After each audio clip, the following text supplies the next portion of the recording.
Hadu argul marway kruit o Lionel Messi. Brixendon yaka record all-time top scorer. Bat kruk rongka Argentina. Syakarang ka balay puar. Kadba shibit menta kamit pat kan sade sakapali u Cristiano Ronaldo. Nakabenta ka Portugal. Hakaji kun skan raw jungka Persia. Iya ka Uzbekistan. Tehoy perlok mentangin ya paishwan nakaliang ka Argentina. Haka jingil ka skan raw ka jongka Persia ka Austria. Ka Argentina ka lalaban pelim ya ka Austria. Lang bada Arlenot gol. Bad ia baro artli kita ki gol. Layo ban tep daw Lionel Messi. Haka menit ka balay pupra. Bad haka menit ka bakandai peu plus isan. Nakaliang Lionel Messi hadin baw lalaban tep ia kini ki argol.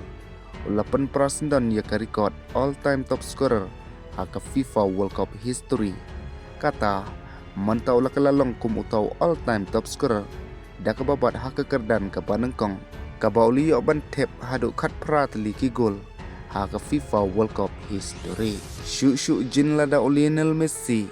Unemis ia ka penalti ka jungo. On sala abyang ban karwit sasisin ia ka hat-trick. Hadin bola laban kerut hat-trick Persia ke Algeria. Haka jingi kun first round. Bat menta ke Argentina dalam ba kene ke jingjob. Kali yok ban kamain ru poin haki artli ki jingi laka. Bat menta kali yok rung sendon syakarang ke balai puar. Hadin ke Mexico, Germany. Bat USA. Syuk habangi pai na kaliang jong Lionel Messi. Haka ne ke jingi laka ulak lalong kum utau man of the match. Marcin Marbot. Haka jingil kai ka banengkong ro. Habaro ar ki jingil kai jong ka Argentina. Ditang Messi bala tep gol yaka. Kata haka ne ka World Cup haki artli ki jingil kai. Ulala ban tep san gol. Kadba habangi pai pat nakaliang u Cristiano Ronaldo. Shibin menta kamit kan sade ka jingil kai jong ka Portugal jongo. Persia yaka Uzbekistan. Haka Porship heu baje shiteng men.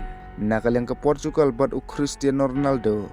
Kidan kam bahapan job iya kane ka jingil kai. Namar bahaka jil kai ka balai ka jongki. Kinsay kendu Persia iya ka Colombia. Kari ka bakham satar. Te perlok wan am klet ban subscribe iya kane ka channel. Kum kada ka jing ay men sim para kasi. Kublay shibon.